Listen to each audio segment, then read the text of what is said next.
गुरुदेव एक प्रश्न पूछूं? पूछो बस। गुरुदेव, मैं अपने मुंह से अपनी क्या प्रशंसा करूं?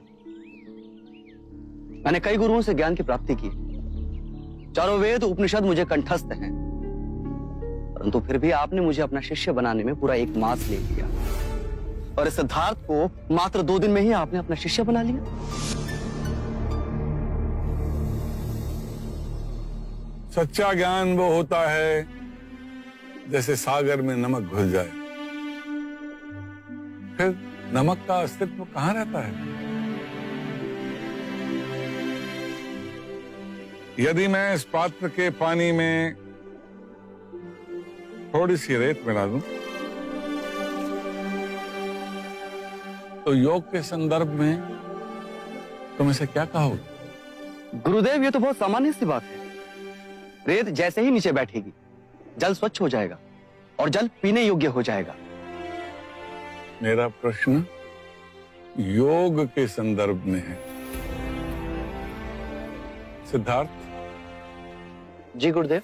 क्या तुम इस भेद को समझा सकते हो? जी गुरुदेव, ये रेत के कण काम, क्रोध, मद और लोभ के प्रतीक हैं। जब ये चित्त से दूर जाते हैं तो निर्मल जल रूपी ध्यान प्राप्त होता है। चंद्रपत, तुम्हें तुम्हारे प्रश्न का उत्तर मिल गया होगा। मैंने सिद्धार्थ को 2 ही दिन में अपना शिष्य क्यों बना लिया?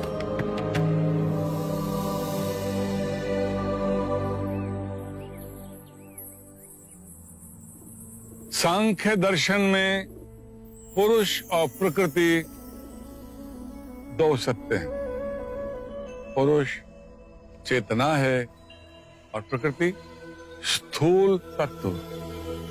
पुरुष और प्रकृति कामनावश जब एक दूसरे से बंध जाते हैं, जैसे 2 सांप, तो जीव का जन्म होता है।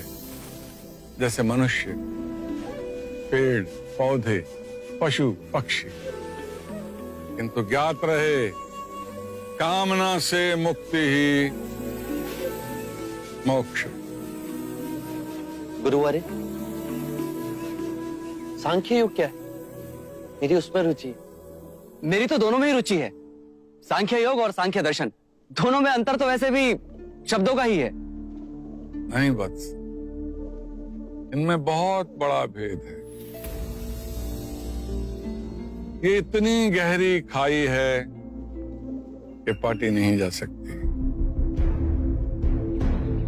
जो सिद्धार्थ पूछ रहे हैं वो सांख्य योग है,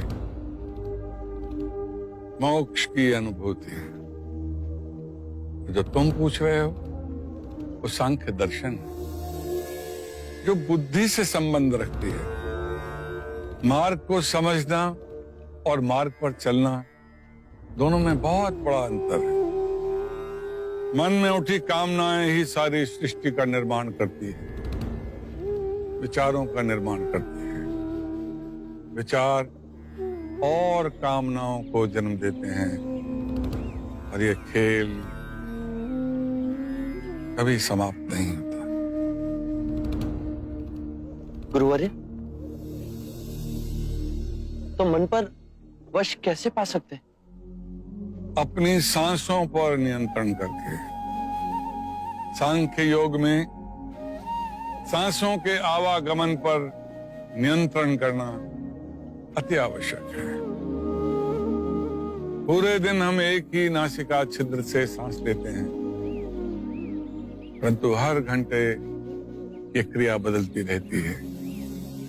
जब हम बाईं नासिका से सांस लेते हैं तो उसे इड़ा नाड़ी या सूर्य नाड़ी कहते हैं, और जब हम दाईं नासिका छिद्र से सांस लेते हैं तो उसे पिंगला नाड़ी या चंद्र नाड़ी कहते हैं। ये सूक्ष्म नाड़ियां हमारी रीढ़ की हड्डी के दोनों ओर स्थित हैं। इनमें एक तालमेल बैठा के हमें सुषुम्ना को जगाना है।